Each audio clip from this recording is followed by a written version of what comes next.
So remember everyone, if you like the presentation, please do send him a copy on Change Tip. I'm sure he'd appreciate it. Next up we have Marshall Hayner. Now this is an interesting company that I discovered recently, and they're fascinating, and I kind of love them.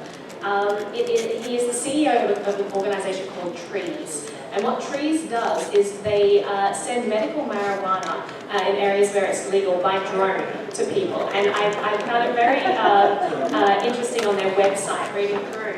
They say that part of what they do is they sample and curate the selections of North Californian buds. Now, I can't imagine what it's like to work at a place like that with a whole bunch of people sampling this, but I'm excited to hear him speak. So this is Marshall Hayner.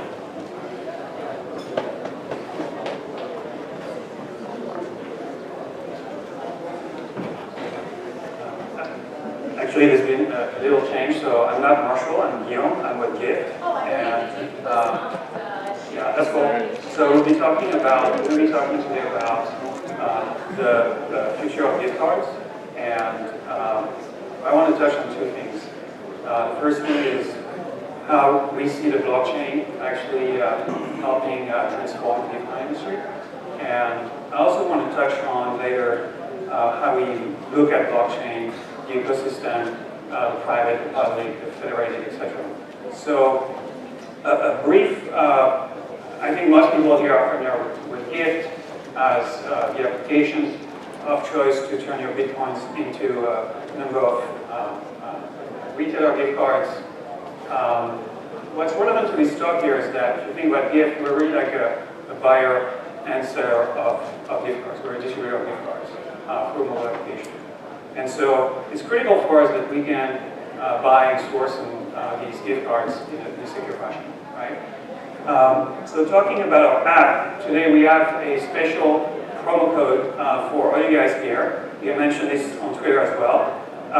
We have 10% back in gift points when you buy a gift card today with the Congress code. So the other thing that people don't know as much, I guess, about Gyft is that we're also an issuer of gift card. Since last year, we've had an app that's actually running on a POS called Clover, and that merchants are using to, coffee shops, small businesses mostly, are using to issue and redeem gift cards. So if you think about Gyft, we're really like a mobile gift card platform, ranging from issuance to buying, selling, and redeeming gift cards. And Gyft also is part of First Data, which is the largest gift card issuer. So when you think about gift cards, most people may think, oh, it's kind of boring. It's really like maybe a last mile technology of Bitcoin, but eventually this will be replaced. Actually, I'm very excited about gift cards. It's a very large market, and maybe it's a misnomer when we talk about it like gifts. There's lots of use cases that do not involve gifting that use gift cards. So people use gift cards to save money. Kids buy gift cards to have it's kind of like their first bank account with their iTunes account. So lots of unbanked people rely on gift cards to just buy things that they need every day. So it's actually a much more diverse market that most people think about. And so there's lots of really good use cases for individuals, and merchants also love gift cards. Merchants see that if someone has a gift card, their likelihood to spend less money and to spend more is much, much higher. So they are much incentivized to push that as a method of payment. So everybody here is familiar with Starbucks. I mean, Starbucks is basically a gift card, mobile app gift card program. It's basically the most successful mobile payment system in the world today. Sometimes when I read the stats, I cannot even believe it because I was reading they claim to represent 90% of the mobile transaction volume on mobile, right?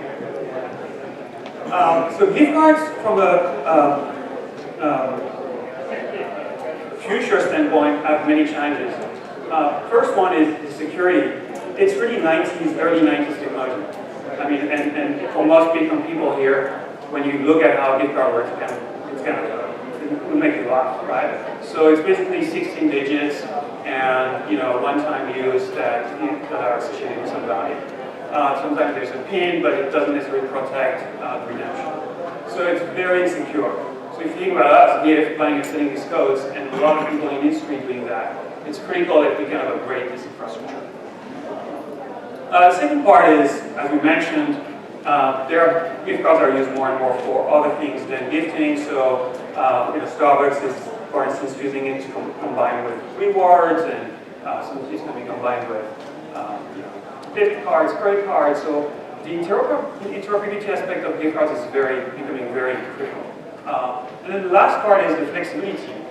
Because it's very card-centric, people who used to issue $10 gift card, $50 gift card, $100 gift card, and now we need much more flexible ways to buy, sell, exchange all these gift cards to drive some new scenarios.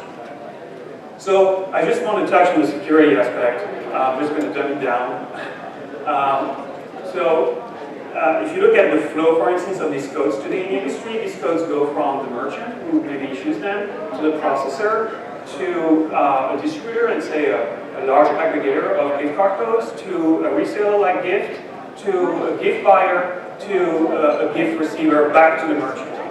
And the code essentially moves from one app to another website to another email box, etc., until it's ready. And obviously, this is not very good. So if it gets hacked at any point, if anything gets hacked at any point, then the code is compromised. There's no really traceability of who got, who was the problematic party. So that's really the core security issue of gift cards. So if you look at credit cards payments, things that have moved to a different infrastructure like EMV, but gift cards are still basically on that very old model. Conceptually, the way I think about it is that it's similar today as if you had the key of a safe and we were passing along the keys around each other here, hoping that nobody keeps a copy of it. So that really needs to be upgraded. Now we have a lot of other issues in gift cards, like how do we want to do asset swaps? For instance, I want to buy a gift card for Bitcoin. It's something that Gyft does every day, right? We're probably one of the biggest acceptors of Bitcoin. Letting people exchange Bitcoin for gift cards. But that transaction of two assets, if you think about it, it would be much better for us to be on-chain, right? Right now it's two separate events, one on the Bitcoin chain and another one on a different system, right? And then if you look at also card exchange, people, I got a gift card for Christmas for my grandma, for McDonald's, but I actually want to exchange it for Lowe's. This is a very big opportunity today, and again, the infrastructure is not quite ready to support that very well. So another aspect of interoperability that I mentioned, which we demonstrated at MoneyConf back in June, is how you need to be able more and more to combine different assets together in a single transaction. So the model where you go to the coffee shop and then first you swipe your membership card, and then you scan your gift card, and you scan another gift card, and then you scan a coupon, and then you finally use maybe your Bitcoin wallet or your debit card. That's a joke, right? So with Bitcoin and push technology, we can really go to faster and combine all these assets together. And we also look at see Bitcoin and the ecosystem, the open source ecosystem, as a major driver of interoperability on the device side. So to us, it's pretty obvious that blockchain is kind of our next platform. So I want to talk about how we think about that.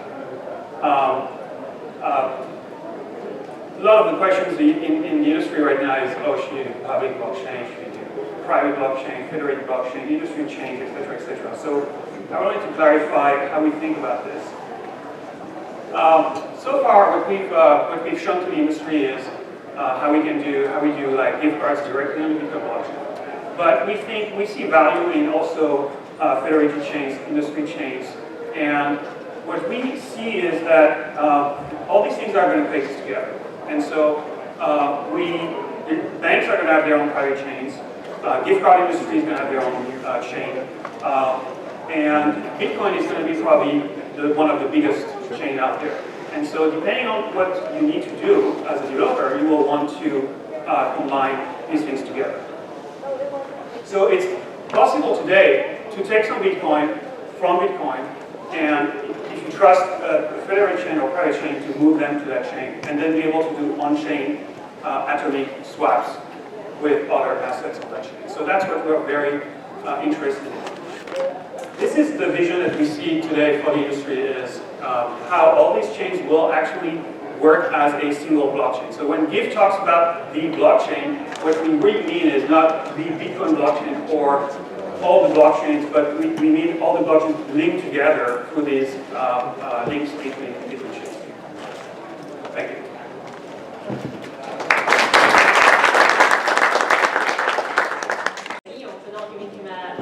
An introduction there. I'm not actually sure why speakers would change at the last minute, but if you wanted to hang around here and we'll answer some questions. I'm sure there are a lot of questions out there. I mean, Gyft is the #1 Bitcoin retailer for gift cards. They're a really exceptional company in what they're doing. It's really transforming the space, just giving us as the consumer a lot more security with our purchases. So does anyone have any questions?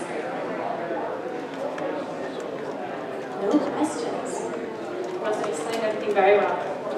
A little bit of research into the gift card market, and the margins there are very lucrative for the people selling the cards. Are you leveraging that profitability to the benefit of the consumer beyond security and accessibility? We do currently, right? Because you get gift points back, so that's how we, basically redistribute some of the margins, right? So depending on how efficient the transaction is, we give you more, and that's something that benefits consumer. Yeah. Yeah. Can you do fixed increments? Yeah, so that's the problem, right? So there's a few of them support specific amounts, right? But most of them are basically like, it's kind of like a pushing some inventory of plastic card model, and so this cannot continue. Like people when they if you look at, I don't know if people are familiar with micropayment channels with Bitcoin, which is a kind of a way to scale this. You can think about this as a gift card, right? And so we think gift cards and this closed loop trust, short-term connections between consumers and merchants are a very efficient way to actually scale things up.